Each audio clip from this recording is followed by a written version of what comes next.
Olá, está começando mais um FloripaCast, o podcast aqui da Câmara Municipal de Florianópolis. E o nosso convidado de hoje é o Paulo Quintela, que é secretário do Colégio Natorial do Brasil da seção de Santa Catarina e também é tabelião aqui de Florianópolis. A gente vai falar hoje sobre as autorizações para crianças e adolescentes viajarem, né? A gente está no mês de julho, mês de férias escolares, e, consequentemente, esse número de autorizações tendem a aumentar, né? Eu queria que você falasse um pouquinho para a gente sobre isso e também agradecer a sua presença aqui hoje. Muito obrigado, Camila. Boa tarde para você, boa tarde a todos. Para mim é uma honra, na condição de representante do Colégio Notarial do Brasil de Santa Catarina, conversar sobre um assunto que sempre nessa época de férias volta à tona e surgem dúvidas.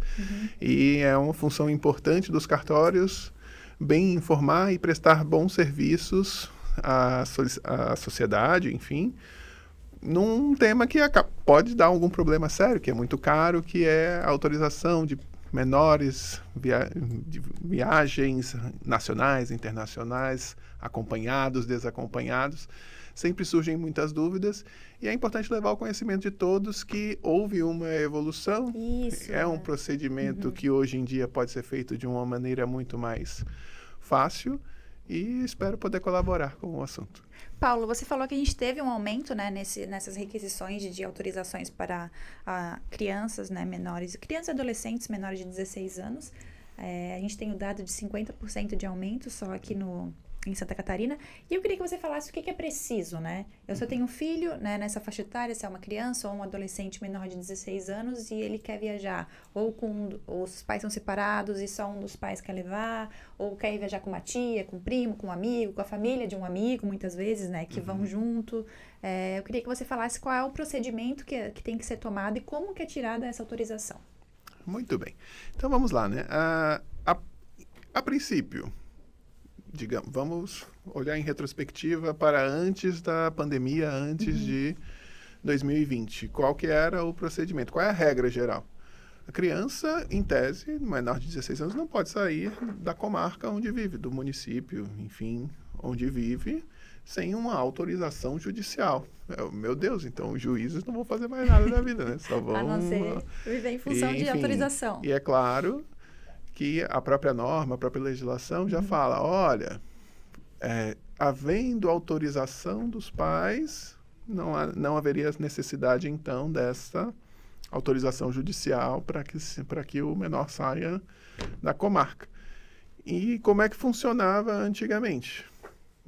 Sempre existiu formulários, padrões, enfim, pode ser obtido na internet, em qualquer lugar.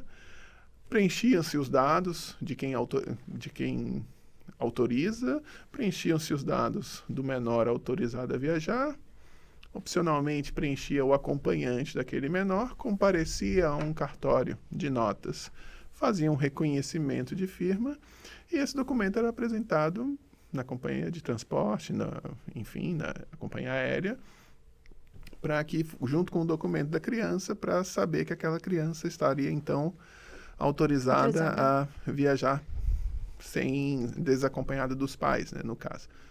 Muito bem. Tem que fazer uma diferença entre viagem nacional e internacional. A viagem nacional, desde que o menor esteja acompanhado de um dos pais ou de qualquer parente até o terceiro grau colateral, uma expressãozinha meio esquisita, mas enfim, traduzindo do juridiquês, né? Vai viajar ou com o pai, ou com a mãe, ou com um irmão, ou com um tio, ou com um sobrinho. Até o terceiro grau seriam esses os parentes, né?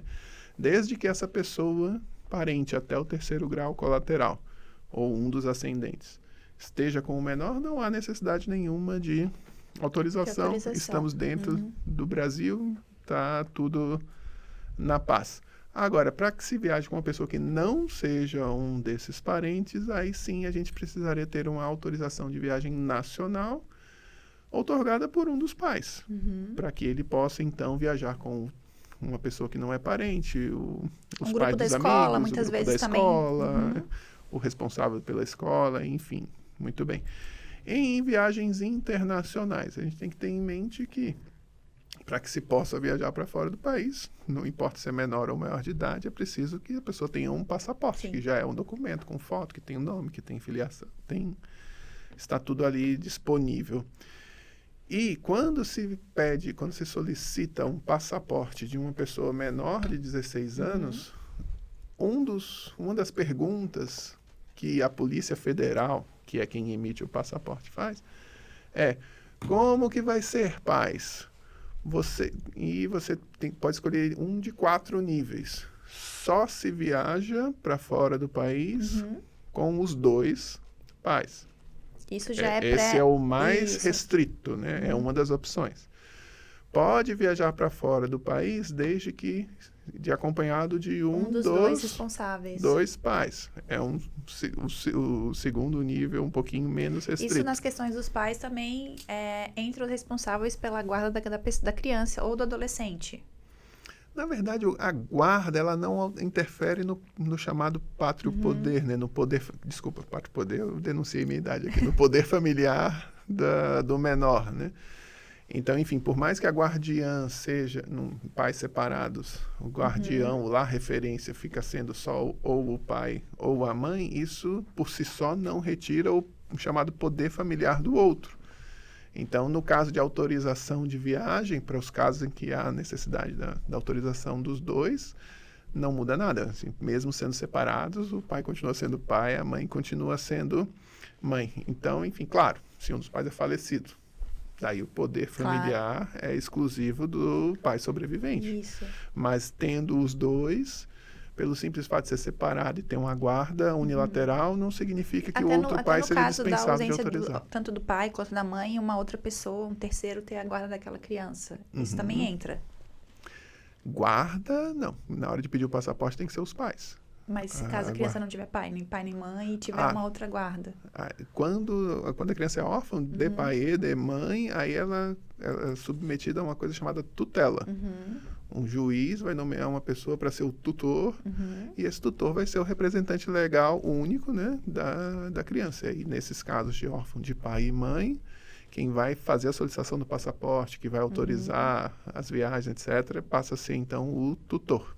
Tá, mas tem que estar tudo bem legalizado, a gente também tem que explicar isso direitinho, né? Sim, claro, sem dúvida. Muito bem, continuando então. Voltamos lá aos 4 níveis de restrições ali no passaporte. O mais restrito, só viaja com os 2 pais. O menos restrito, viaja desde que seja um dos pais. Viaja sem os pais desde que esteja acompanhado de uma pessoa. Ou viaja desacompanhado. Isso tudo os pais escolhem na hora de emitir o passaporte do filho. Muito bem. Não tenho esse número, mas acredito que boa parte dos pais prefiram, por uma questão de conforto e tal, que o mais restrito. Só viaja para o exterior acompanhado do pai e da mãe. Pelo menos as minhas filhas assim estão lá. Significa dizer o quê? Elas não podem viajar sem estar com os 2 pais? Não. Só que se precisa dos 2 e um não vai, esse um que não vai precisa fazer essa autorização de viagem. Então, enfim, às vezes a pessoa fala, não, o que eu preciso fazer? Ué, depende do que você colocou no passaporte da tua criança. Mas, enfim, muito bem.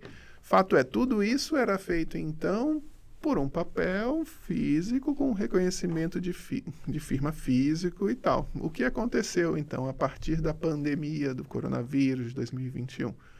Costuma-se dizer que evoluiu-se todos os serviços, todos os setores, sei lá, 50 anos em 5, porque, enfim... os cartórios participaram desse processo e houve um movimento de digitalização muito grande. A partir do famoso provimento 100 de 2020 e tal, escrituras públicas podem ser feitas com assinaturas digitais confirmadas por videoconferência, procurações públicas, reconhecimento de firma em documento de autorização de transferência de veículos, vários atos que tradicionalmente eram feitos apenas no papel, por conta da pandemia, passou a ser permitida então, de forma eletrônica. E um dos atos que foi permitido foi justamente essa. Começou com a autorização eletrônica de viagem nacional E, posteriormente, a partir de 2021, até a internacional também pode ser eletrônica. E eu costumo dizer que é muito vantajoso você pedir a autorização eletrônica. Por quê? Primeiro, por um conforto. Você pode fazer o procedimento inteiramente da sua casa sem nem sair do sofá. Ah, isso é perfeito. Consegue resolver, não precisa ir ao cartório, desde que tenham alguns pré-requisitos, né? E com relação à segurança também. Porque o que acontece?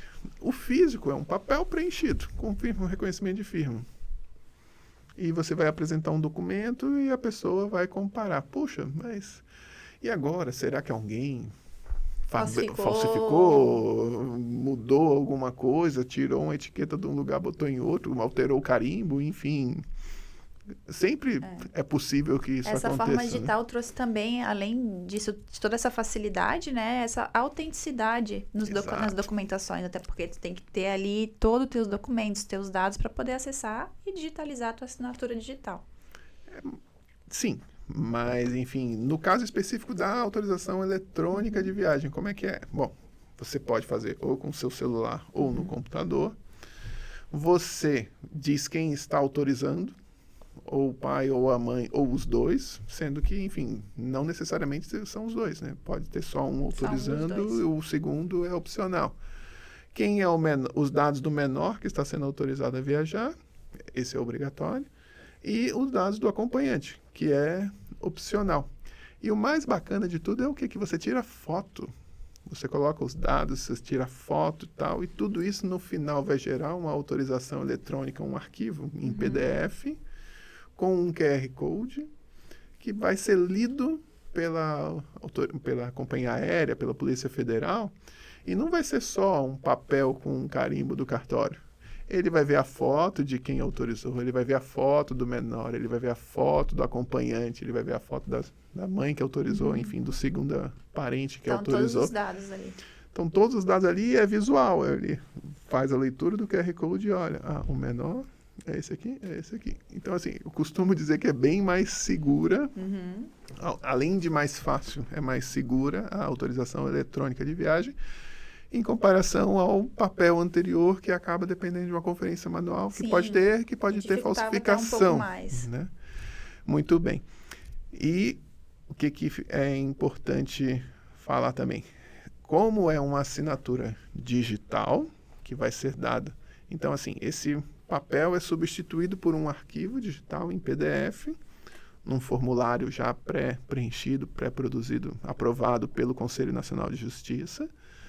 E esse arquivo vai receber tanto a assinatura eletrônica do pai, como da mãe, se for o caso, como vai receber a assinatura do tabelião, reconhecendo as assinaturas eletrônicas, dizendo que aquelas assinaturas eletrônicas são autênticas. Então, você fica com um arquivo que tem 3 assinaturas eletrônicas e um QR Code para ser validado pelo destinatário daquele documento. E para que o pai ou a mãe possa fazer essa assinatura eletrônica, ela tem que ter o que se chama de certificado digital.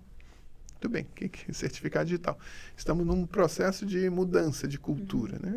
Migramos do papel para o digital. Então, o certificado padrão que existe desde 2001 aqui no Brasil é o certificado digital ICP Brasil, Infraestrutura de Chaves Públicas Brasileiras, ICP Brasil. É um certificado que ou vai ficar num token ali que parece um pendrive, ou vai ficar num cartão inteligente com um chipzinho, ou vai ser um arquivo no computador. Temos agora até um chamado certificado digital em nuvem, que é bem parecido com o outro que eu vou falar em sequência, né? E qual é a grande história aqui? Olha, para qualquer documento eletrônico que apareça assinado com um certificado ICP Brasil, presume-se verdadeiro em relação à pessoa que assinou. Por que existe essa presunção? Porque ela depende da pessoa que fez aquela assinatura. Tanto ter o token, tanto ter ou o arquivo, ou o pendrive, ou o cartão inteligente, como tem que saber a senha.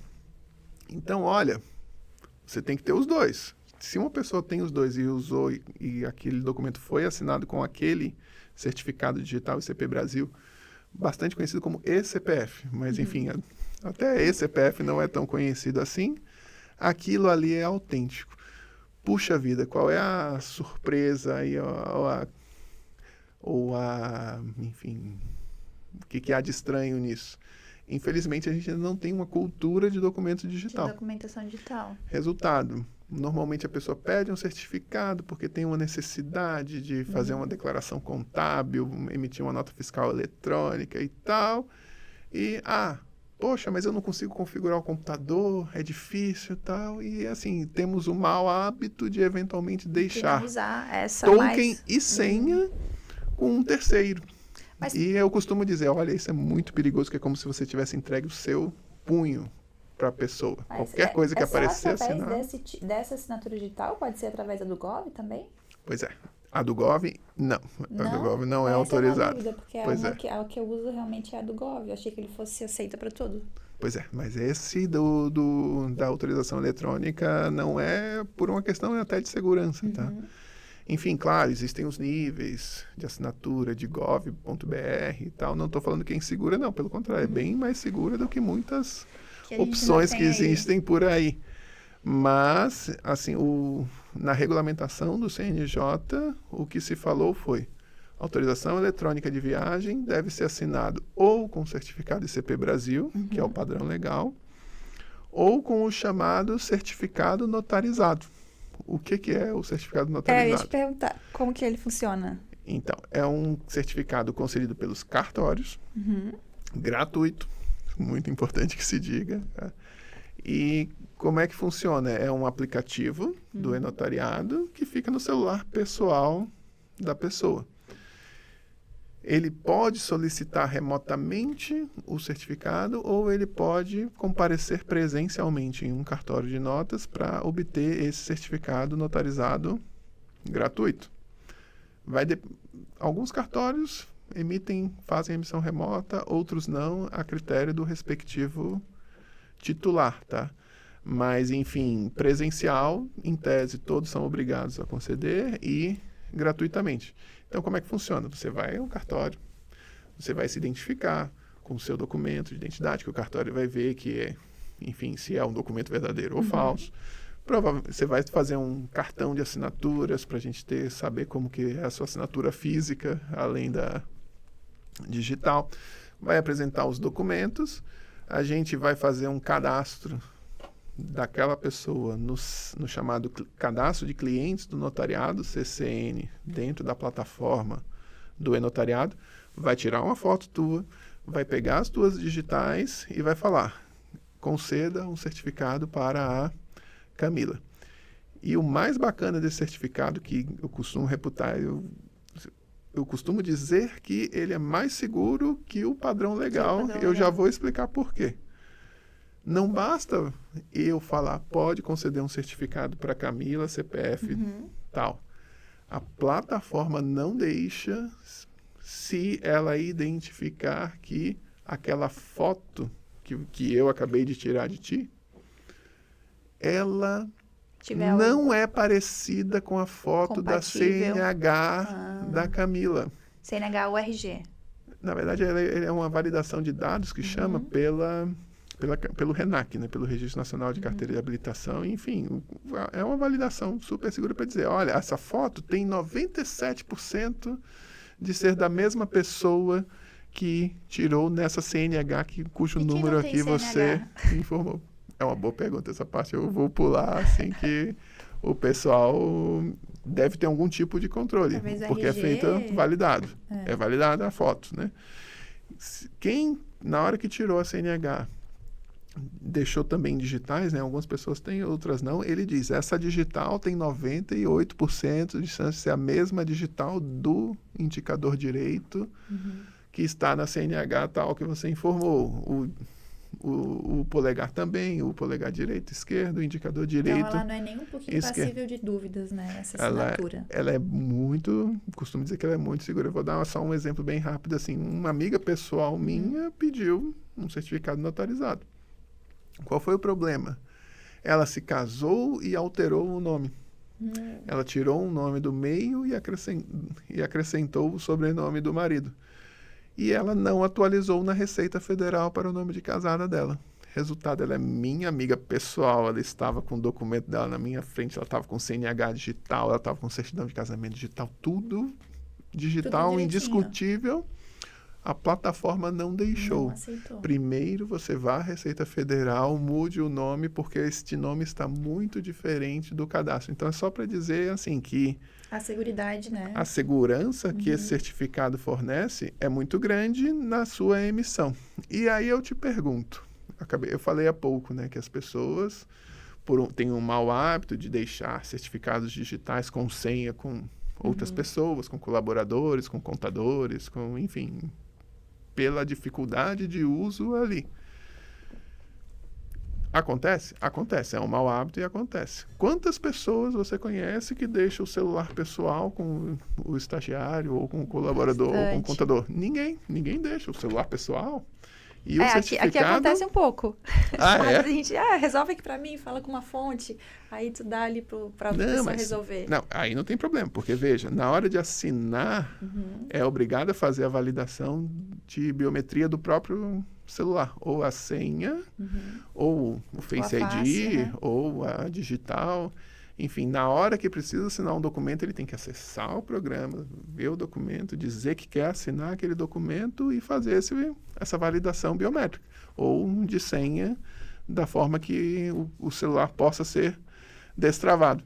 Mas, enfim, e se o celular não tiver nenhuma trava, ele não deixa instalar o certificado. Paulo, uma dúvida. A gente falou, né, sobre a autorização de menores para menores viajarem. Aonde que eu busco essa autorização? Onde que eu busco esse formulário? No caso da eletrônica, Isso, na eletrônica. ou no aplicativo ou no site. No aplicativo ou no site, diretamente, né? Sim. Perfeito. Então, o que acontece? Muito bem, só para, enfim, finalizar ali, né? Enfim, quando a pessoa tem esse certificado digital notarizado, gratuito, no celular dele, eu costumo dizer que é muito mais fácil, tá? Não depende de computador, ele de onde tiver, ele já acessa o aplicativo do e-notariado e tem as opções aqui, o certificado dele aparece aqui e tem Acho assim, que a gente meus pode até documentos. deixar aqui embaixo, né, o aplicativo, que é...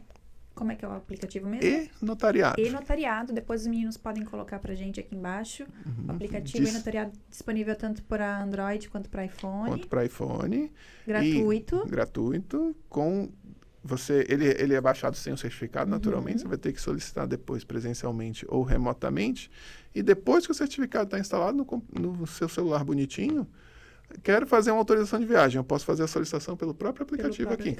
Tira a foto de quem está solicitando, tira a foto do menor, tira a foto faz todo o preenchimento e escolhe um cartório para atender. O cartório recebe a solicitação, entra em contato, enfim, confirma os dados, recebe o pagamento dos emolumentos de um reconhecimento de firma, que seria o mesmo que ele pagaria se levasse uma folha de papel lá. Coloca o documento para ser assinado digitalmente na plataforma. Quando o cartório faz isso, ele vem aqui no aplicativo dele e clica em Meus Documentos. Vai aparecer ali, autorização eletrônica de viagem do menor tal. Ele vai ler os dados, vai conferir, ele vai definir o período que tem de validade daquela autorização, ele vai definir se pode ou não ficar hospedado em caso de emergência. Todas as dados. E daí ele vai lá e assinar. Depois que ele assinou, o cartório recebe de volta a confirmação. Assinou. Agora eu preciso fazer uma videoconferência, porque pode ser que alguém emprestou um celular para outra pessoa, inclusive com digital, cadastrado de outra pessoa. Vamos fazer uma videoconferência. Eu vou te identificar pela foto que eu tenho no meu cadastro e não por qualquer outro motivo. Estou aqui, eu sou o tabelião, inicia essa videoconferência, tal dia, tal hora, para confirmar que a Camila autorizou o menor. Se ela confirma que autorizou, eu agradeço e tal. Então, assim, ainda fica um vídeo da pessoa declarando que de fato, assinou. Toda a segurança necessária para esse tipo de situação, né? De criança viajar, porque a gente sabe que é bem arriscado, né? Pois é. E, finalmente, o tabelião ou o preposto assina o reconhecimento de firma, né? Digital. E é gerado o arquivo PDF, que a pessoa consegue baixar tanto no aplicativo, o cartório pode enviar, enfim. É um arquivo PDF, em que tem um QR Code e a Polícia Federal, companhia aérea, a empresa de ônibus, enfim, o agente de viagens, qualquer hotel e pessoa. tal. Uhum. Ele vai com outro aplicativo gratuito de AEV, né, que é também do e-notariado, ele lê o QR Code, consegue conferir a foto do menor, quem autorizou e com toda a segurança as crianças podem viajar para aproveitar as férias. Perfeito. Acho que a explicação foi perfeita, não restou nenhuma dúvida, né? Paulo, queria agradecer muito a sua presença aqui para estar esclarecendo sobre esse assunto. E o podcast também está sempre à disposição de serviço para a população. Acho que nada mais justo a gente também abordar esse assunto no mês de julho, né? Ainda mais com os números aumentando, né? De solicitação dessas autorizações. Queria agradecê-lo e falar que foi uma honra recebê-lo aqui hoje. Eu que agradeço a oportunidade, avisar para os cidadãos, os usuários, contem com os cartórios de notas para facilitar a vida com toda a segurança necessária para que as nossas crianças possam viajar com toda a segurança. Muito obrigado. Obrigada. O FloripaCast fica por aqui. Um beijo e até mais.